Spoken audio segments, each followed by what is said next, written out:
Bienvenidos a Enigmas de la Historia. Esta semana traemos dos temas que, a mí me encantan, sobre todo uno de ellos es uno de mis temas favoritos, y en el segundo tema viajaremos a otro lugar misterioso. Y para terminar, les voy a traer un autor que a mí la verdad me ha fascinado su obra. Así que no se muevan, que empezamos otro Enigmas de la Historia.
El hombre del que vamos a hablar hoy nunca transportó un camión, pero sí condujo el sindicato de camioneros. Su frase favorita era: le hago a los demás lo que me hacen a mí, solo que peor.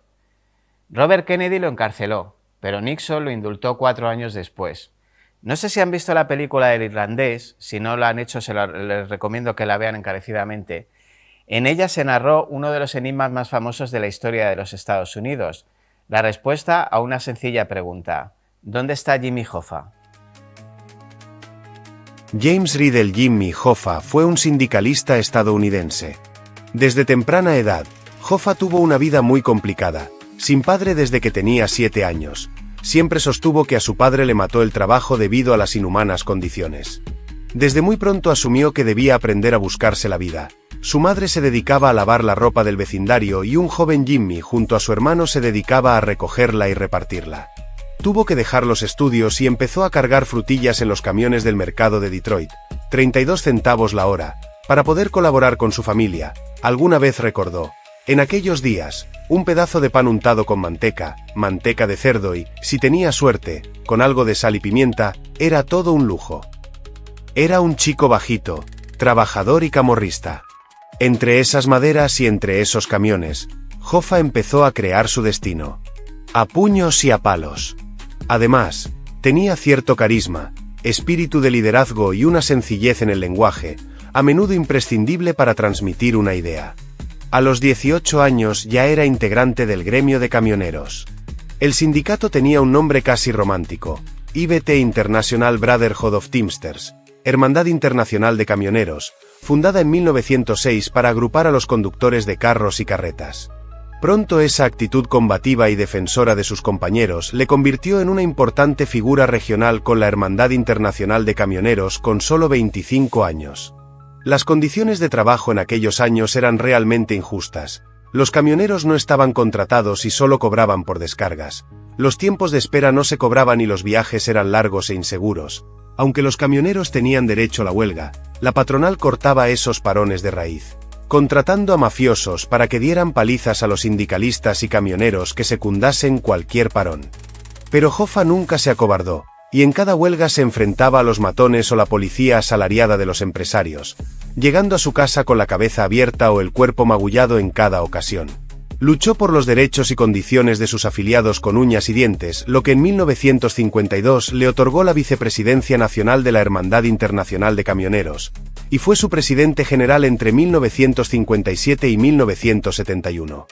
Obtuvo el primer acuerdo nacional sobre las tarifas de los camioneros en 1964 con el National Master Freight Agreement. Desempeñó un papel importante en el crecimiento y desarrollo del sindicato, que finalmente se convirtió en el más grande, por número de afiliados, en los Estados Unidos, con más de 2,3 millones de miembros en su apogeo, durante su mandato como líder. El sindicalista puso claro lo que significaban los camioneros para él en una de sus frases cinceladas a martillo que repetía cada vez que tenía ocasión: hermano, si tienes algo, es porque un camión te lo trajo. Comida, nafta, medicina, prensa, verduras, todo. Hoffa se involucró con el crimen organizado desde los primeros años de su trabajo de camionero, algo que siempre se le ha criticado. Sin embargo, es lógico pensar que es más fácil asociarse con el brazo ejecutor de la patronal, que no vivir constantemente amenazado. Esta conexión continuó hasta su desaparición en 1975, proporcionando grandes préstamos a la mafia, provenientes de los fondos de jubilación de los camioneros. Cierto es que esos fondos no corrieron peligro en ningún momento. Hoffa sabía muy bien a quién le prestaba ese dinero y la mafia, agradecida, le devolvía hasta el último dólar.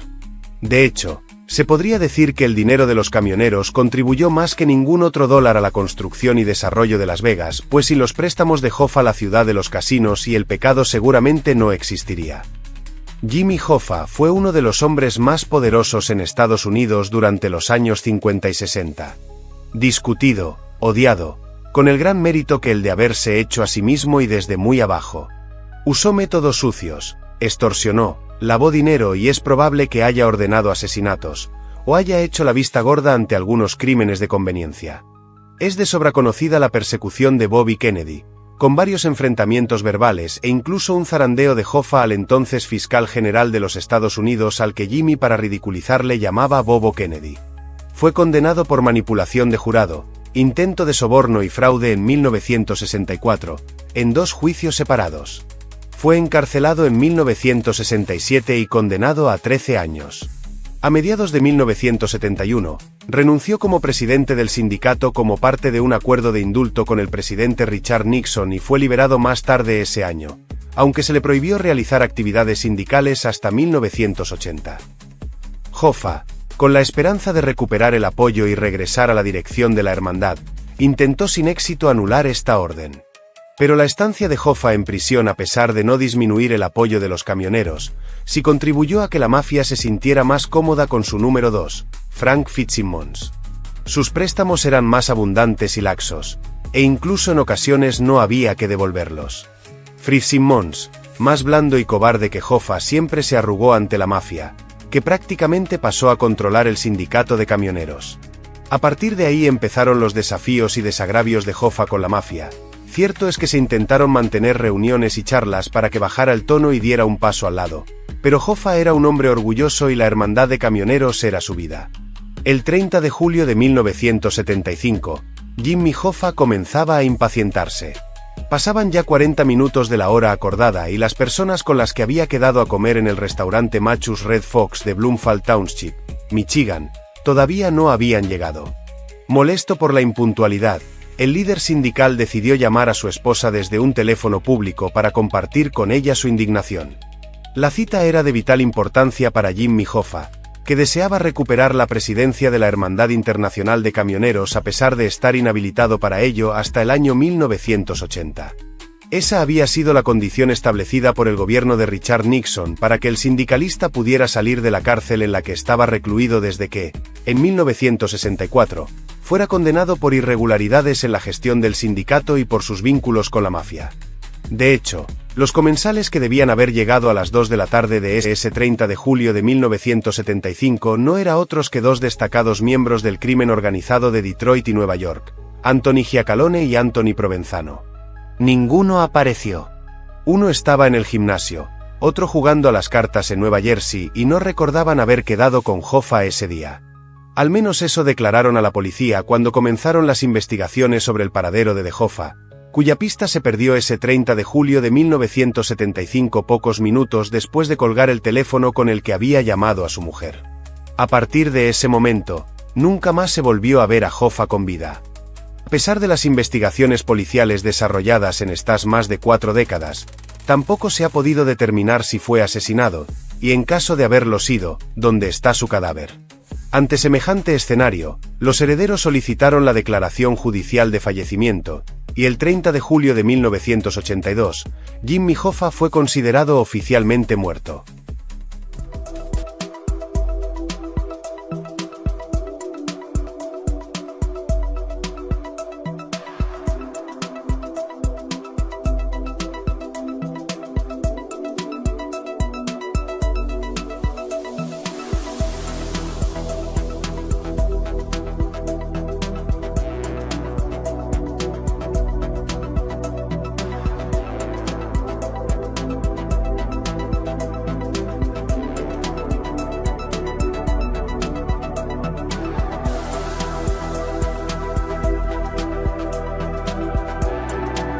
Bien, pues para terminar el programa de hoy, para terminar por hoy, quiero llevarles a Poveglia. Poveglia es una pequeña isla ubicada en Italia, al norte de Venecia, un lugar con una reputación un tanto tenebrosa por los sucesos históricos que sucedieron allí. Entre los siglos V y VI, tras la invasión longobarda, la isla se convirtió en un lugar de refugio para la población. Para suerte de sus habitantes, la isla prosperó tanto económica como demográficamente. Sin embargo, la historia de este emplazamiento empieza a cambiar cuando en el siglo XIX llega la peste negra a Venecia. Cuando Venecia se vio sumergida, por desgracia, en la peste negra, se construyó en la isla un hospital, que era un lugar donde se obligaba a los barcos que llegaban a la ciudad desde regiones infectadas, pues a permanecer en ella en cuarentena durante 40 días para prevenir la propagación de la enfermedad. También se trasladaba a la isla Poveglia a cualquier persona que mostrara un mínimo síntoma. Se cree que más o menos en la isla fallecieron alrededor de 160.000 personas. Y la historia de esta isla no acaba aquí, pues ya finalizada la epidemia, en 1777 se construyó un hospital psiquiátrico en la isla, que funcionó durante más de un siglo más o menos, sí. Y se cree que fue el sitio de experimentos inhumanos y tortura, ya lo que le faltaba a la isla. Y también se cuenta que un jefe psiquiatra acabó con su propia vida tras sufrir eventos paranormales, historias paranormales allí. Pues eso no es todo. Después de la Segunda Guerra Mundial, la isla fue utilizada como hogar de ancianos hasta que fue abandonada en la década de 1960. Y actualmente la isla está abandonada y no se permite acceso al público. Y yo, aunque no sé si mucha gente querría ir allí, de hecho las poblaciones cercanas le tienen temor por las historias, pues eso, sobre avistamientos y sonidos fantasmales que la rodean. ¿A ustedes les apetecería visitar la isla de Poveglia? A mí no. Hoy nos metemos de lleno en un tema fascinante, que mezcla pura actualidad vaticana con ecos de historia muy profundos. Hablamos de la elección de un nuevo papa, León XIV, y claro, de todo lo que implica llevar un nombre con tanto peso histórico. Así es.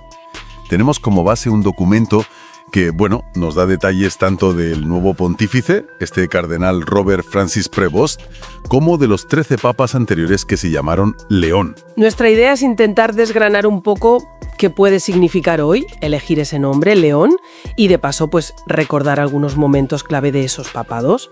Empezamos. Venga. Y lo primero es que la elección del nombre rara vez es casual en un papa.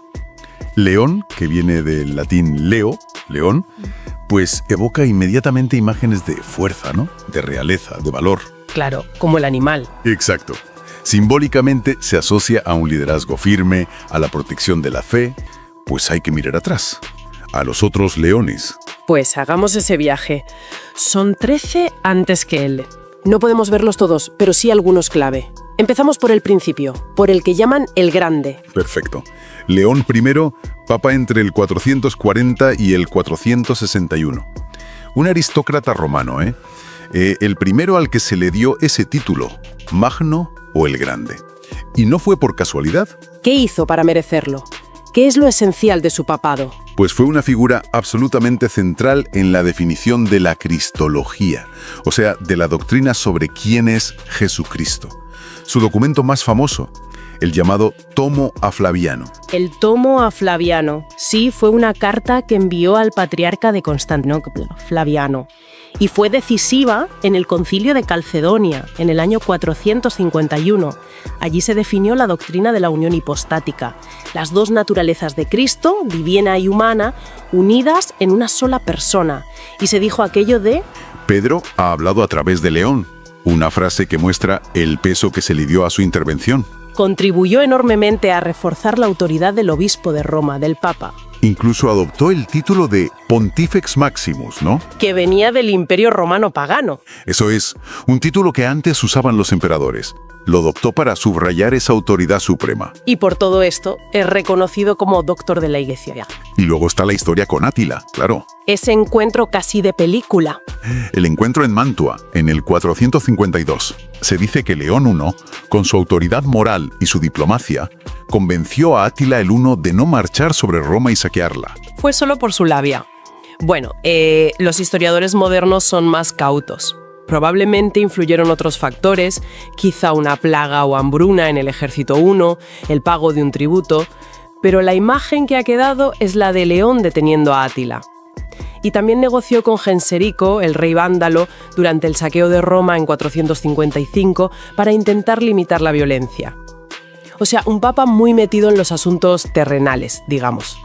Un papa diplomático y teólogo. Saltemos ahora unos cuantos siglos. A finales del VIII y principios del IX, tenemos a León III. León III, otro papa con una historia movida. Era de origen modesto, y eso le granjeó la hostilidad de parte de la nobleza romana. Le llegaron a atacar, físicamente, ¿verdad? Sí, sufrió una emboscada terrible en el 799. Intentaron sacarle los ojos y cortarle la lengua. Fue depuesto y tuvo que huir de Roma. ¿Y a quién acudió? A Carlomagno, el rey de los francos, que era el hombre más poderoso de Occidente. ¿Y Carlomagno le lloró? Carlomagno intervino, claro. Lo escoltó de vuelta a Roma y convocó un sínodo. Allí, León III tuvo que jurar públicamente su inocencia de las acusaciones que le hacían sus enemigos. Y poco después, la Navidad del año 800, el momento cumbre. Exactamente.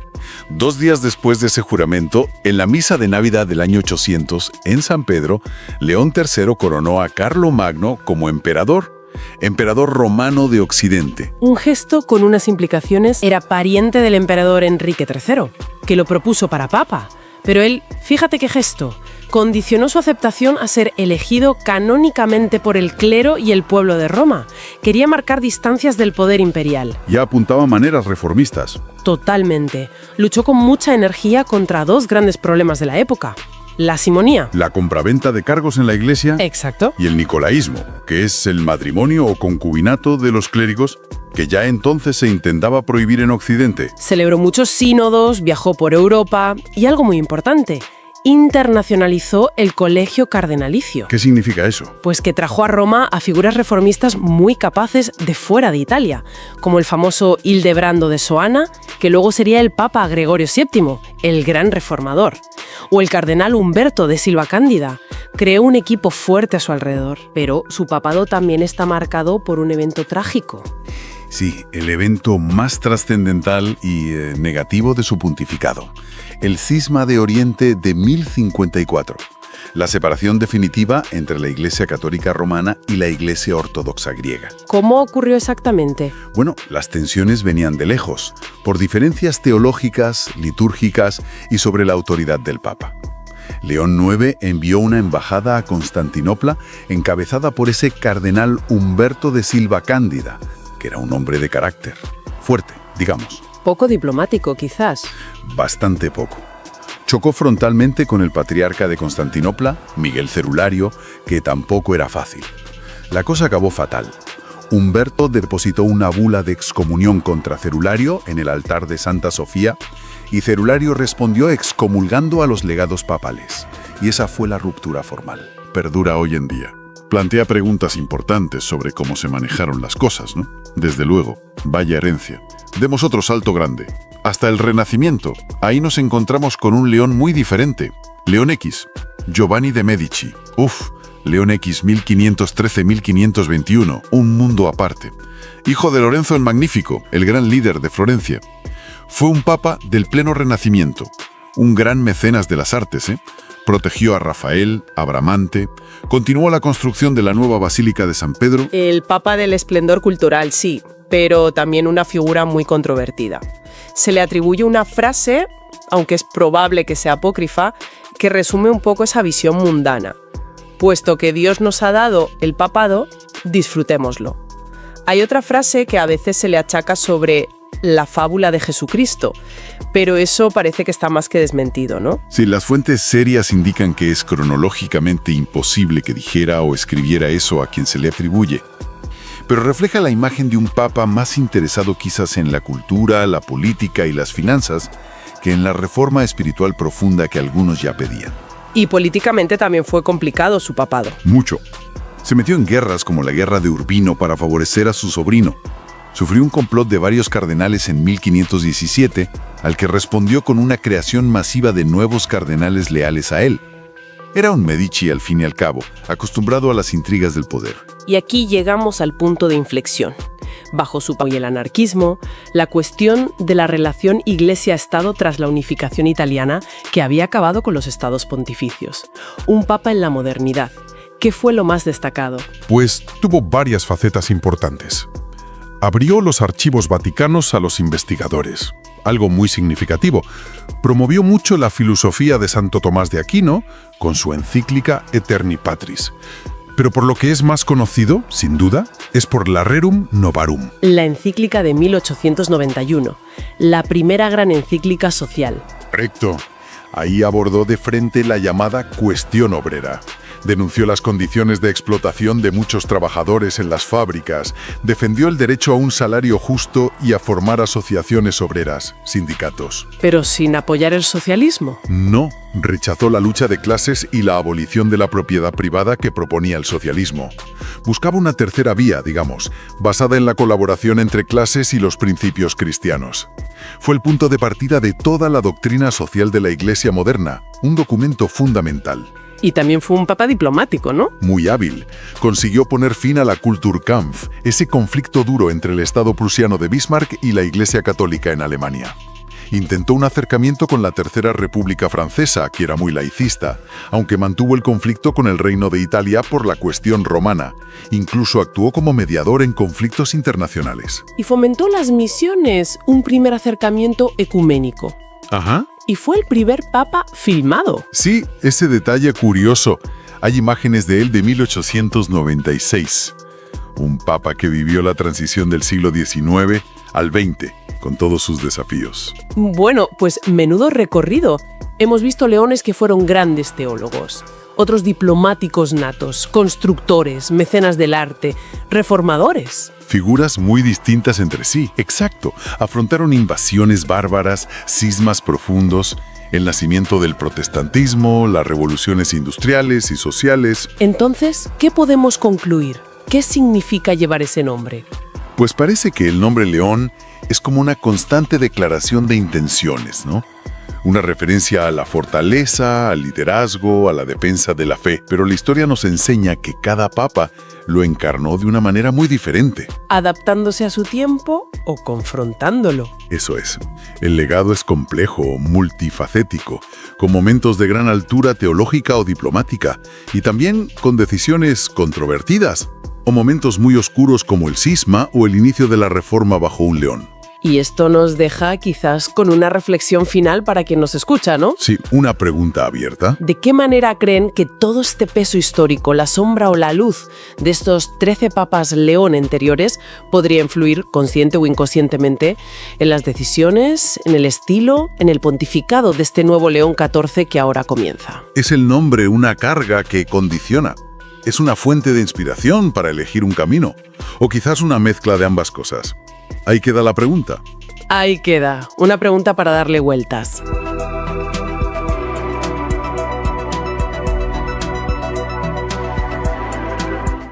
Este mes de abril, la editorial Esqueleto Negro nos trae estos 4 fantásticos autores, que son de estos 3 libros que veis aquí, más el que está aquí detrás mía, en la pantalla.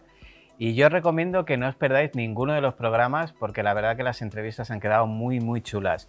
Y por supuesto que entréis en la web de Esqueleto Negro y echéis un vistazo, que aparte de estos 4 libros tienen un catálogo súper extenso. Esqueleto Negro, y aquí os dejo las portadas de estos 4 libros.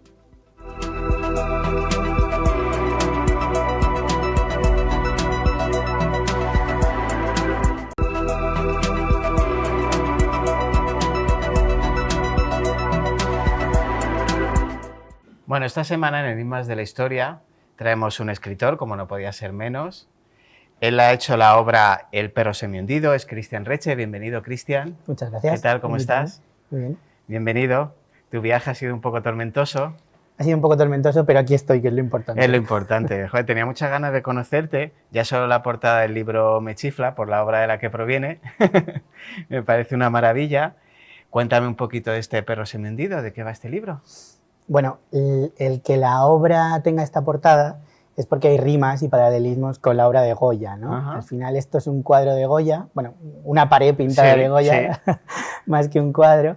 Y hay ciertas rimas como que su protagonista también tiene una pérdida acuciante de audición, que justo cuando le sucede esto decide retirarse un poquito, aislarse un poquito de la sociedad, algo que también le pasó a Goya. Y además también hay un proceso de descenso a la locura o de confrontación o de conocer a la propia locura de uno mismo, Claro. y saber gestionarla un poco, que creo que es algo que también le sucedió a Goya, ¿no? con esta última fase. Entonces, bueno, no es de época el libro, es actual, ¿Es actual? pero tiene esas rimas. Oh, me parece una puesta en escena súper interesante. Bueno, tienes también un poquito de misterio, de terror, ¿no? Ujú.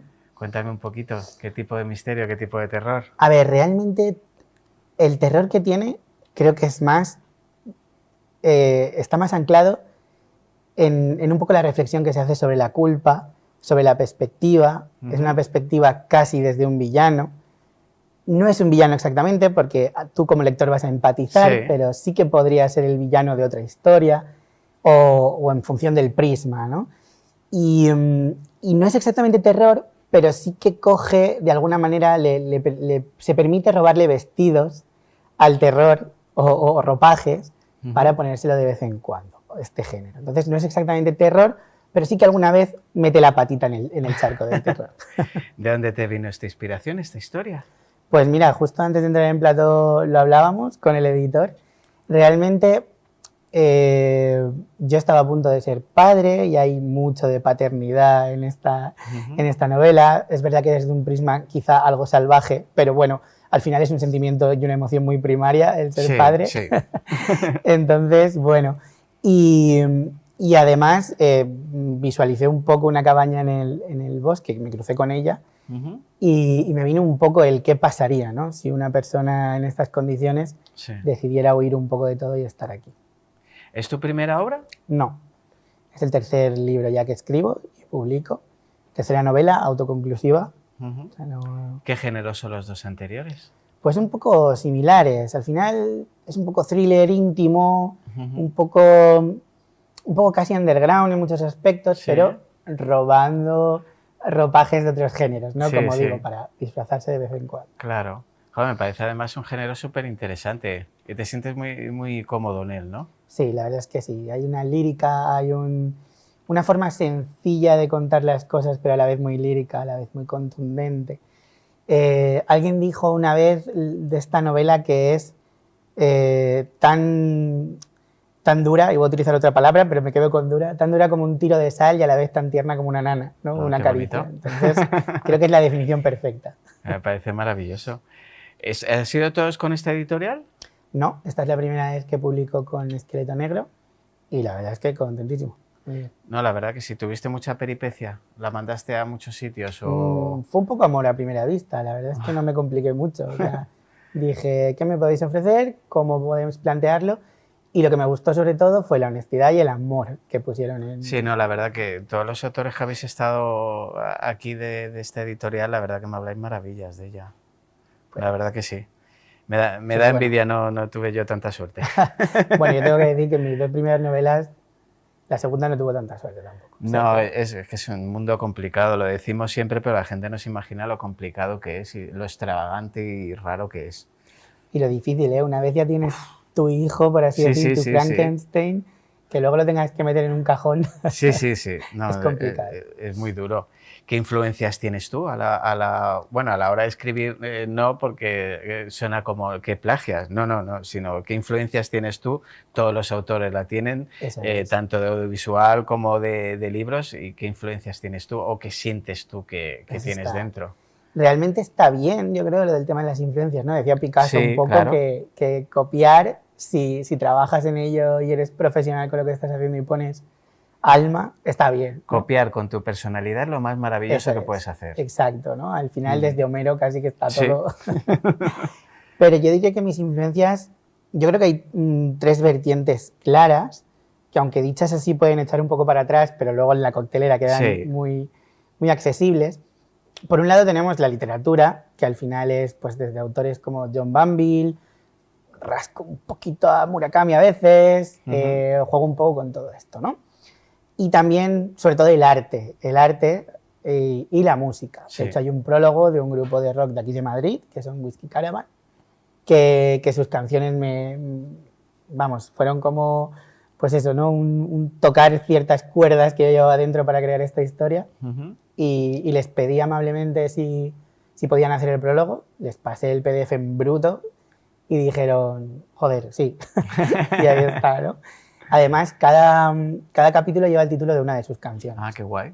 Ujú. ¿Escribes tú con música? No. Es soy- que no soy yo ese lo he tipo. hablado con muchos autores y bueno, cada uno tiene su proceso, está claro. Hay más maniáticos, menos maniáticos, más caóticos. Pero hay gente que necesita como absoluto silencio para concentrarse. Yo estoy en término medio. Absoluto silencio no. O si lo tengo, sí, Sí, lo ¿lo aprovecho. agradeces? Pero puedo escribir con cierto ruido de fondo. En una cafetería podría, ¿no? Ujú. Siempre que no sea, yo qué sé, un bar en el que hayan Sí, dos sí, haya- pegándose en la barra, ¿no? Pero música mientras trabajo no, porque acabo escuchando la música. Pero Ujú. sí que me gusta mucho escuchar antes de escribir. Antes, Yo tengo un como- pequeño ritual antes de A escribir.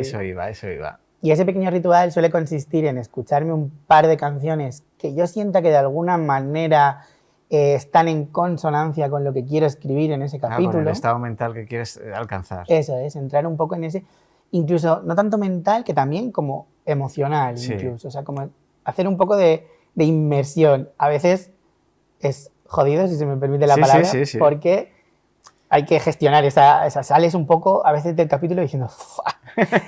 Pero, y también suelo leer unos 10 minutos antes de ponerme a escribir, como el que calienta antes de ponerse a hacer flexiones en un gym, ¿sabes? Ujú. Me gusta mucho tener ese ratito. de Oye, antes. lo de leer me parece súper curioso porque la mayoría de los autores cuando hablas no leen nada en el proceso de escritura para no caer en la tentación de... Yo al contrario, leo Qué maravilla. muchísimo durante el proceso, justo antes de escribir. Sí que es verdad que suelo leer obras que no tengan nada que ver.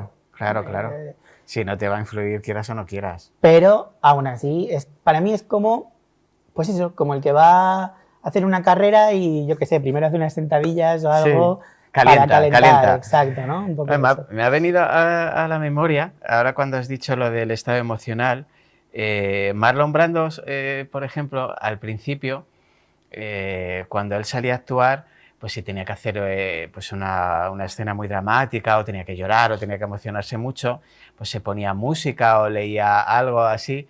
Y decía que, claro, al principio que se excedía. Él decía la frase de me había dejado toda la fuerza en el gimnasio y cuando iba a actuar ya no me quedaban ni emociones, Claro. ni lágrimas, ni tal. Y me ha venido a la cabeza el hecho de tener cuidado a la hora de alcanzar el estado emocional que no te supere a ti. Eso es. Porque Claro, a veces- porque que es brutal, porque al final tu estado va a dictar lo que Eso es. escribes. Al final escribir, a ver, la imagen del escritor bohemio que va en batín con una copa de vino, que una editorial le paga un adelanto y tiene toda la vida por delante para escribir Eso esa es en obra, el cine nada más. eso es súper bonito. Tú lo ves en el cine y disfrutas queda un montón. muy bien eso. Sí, Pero luego sí. está la vida real. Luego está la de las personas normales. Y al menos yo, si me pongo en batín a escribir un libro con una copa de vino, seguramente no escriba nada de decente, ¿no? No.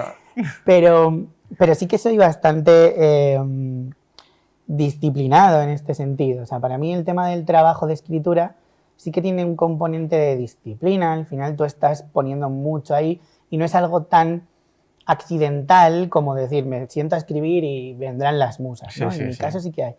Pero aún así, sí que creo que hay un componente muy importante, al menos a mí, así me sucede a mí, de dejar mucho de tu contenido en lo que hay en la novela. No tanto en la historia, no es un, te has basado en tu vida, no Claro, tanto en eso, Claro. sino al final tú sacas de tu propio jardín. Sí, es que al final todos interiorizamos otros libros, Eso es. películas, la vida de los demás, cosas que por la calle te imaginas que pueden ser. Tus propias emociones. tu Exactamente. propia- Porque tú la vida de los demás, tú ves a una persona en la calle y tú te puedes imaginar cómo es la vida de esa persona y seguramente no tenga nada que ver con lo que sea, pero eso es tu percepción Mm, y de eso se trata. ¿Y eres muy metódico a la hora de escribir, a la hora de organizarte lo que es el libro? Me encantaría decirte que sí, pero no.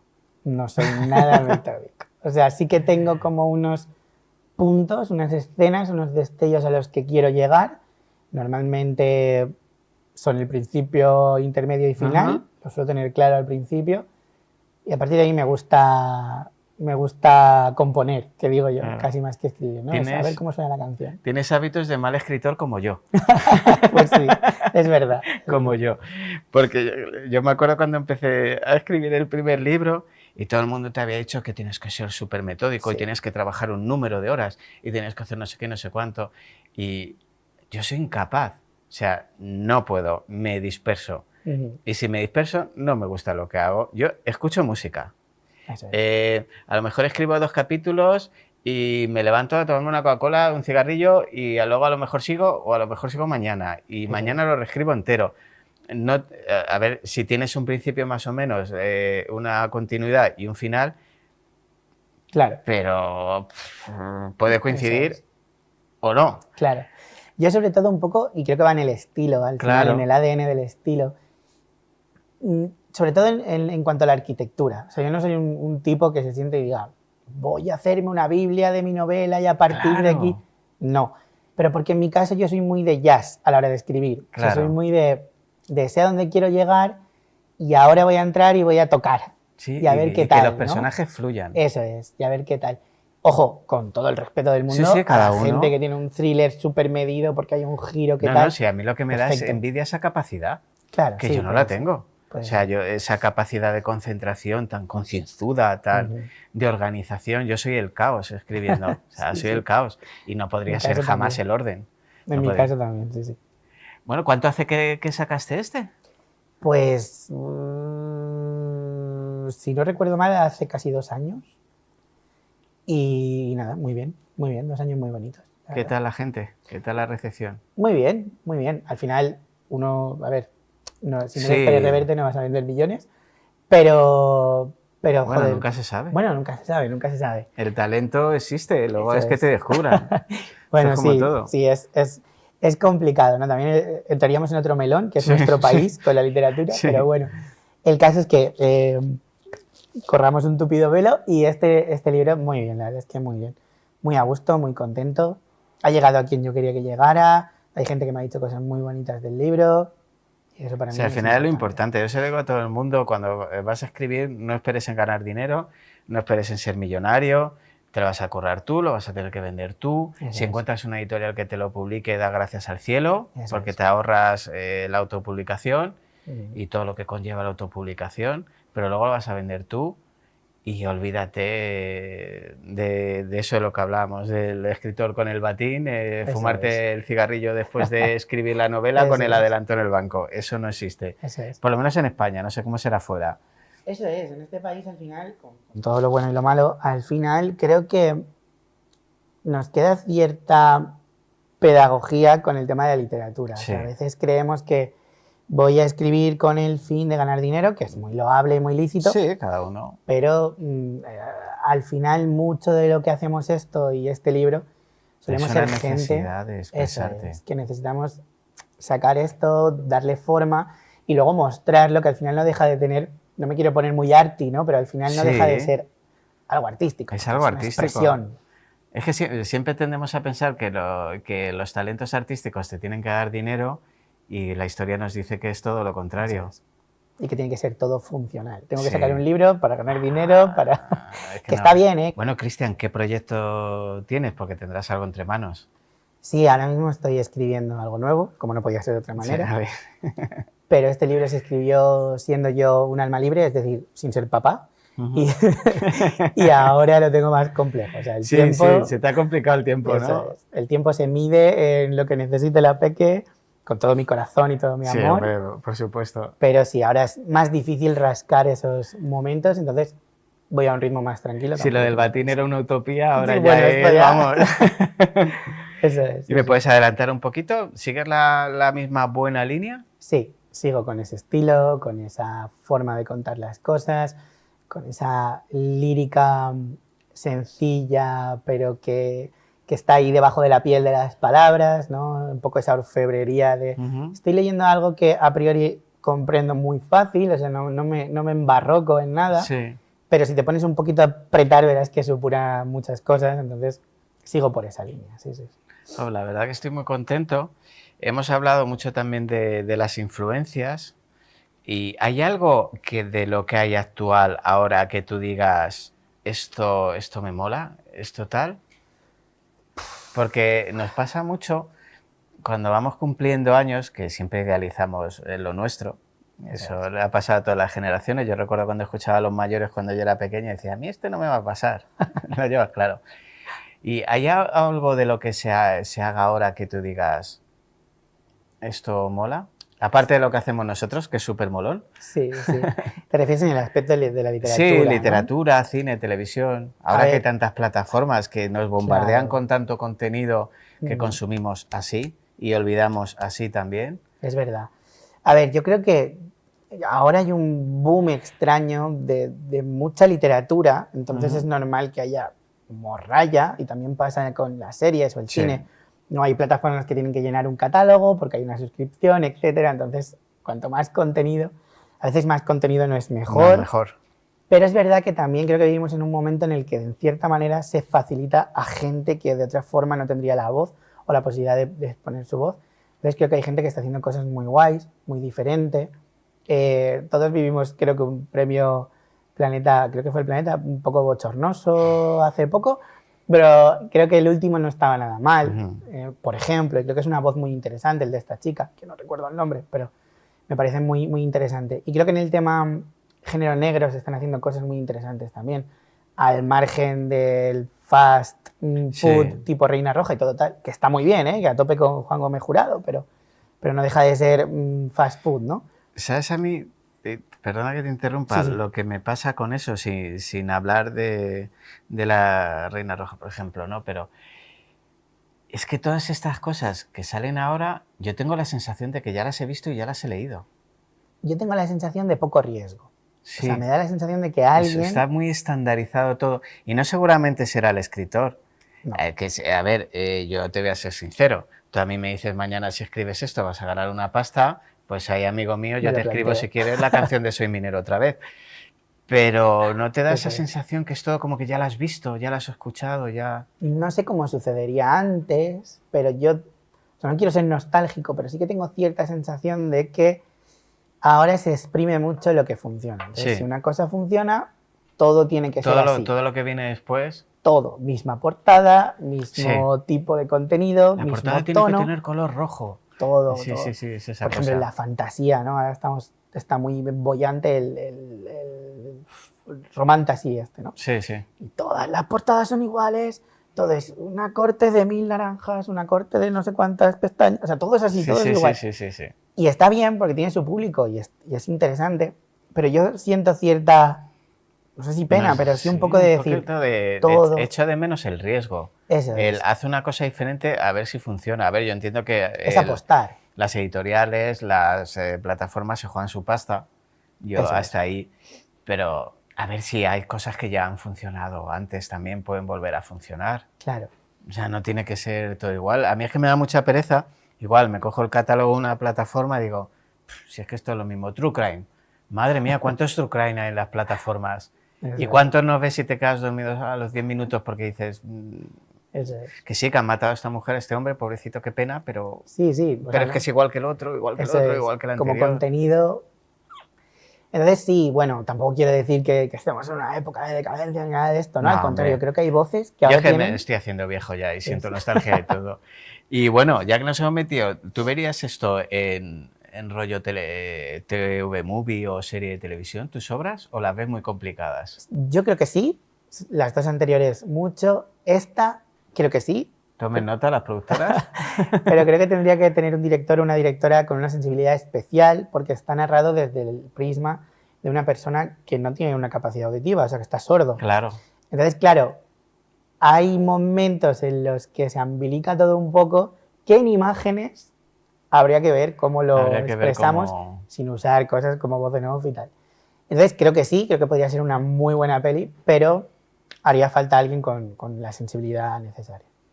Muy bien, Cristian, pues ya te tengo que dejar porque se me acaba el tiempo ya, si es que se me va volando. Vamos a hacer programas de 6 horas, que solo los voy a ver yo, pero...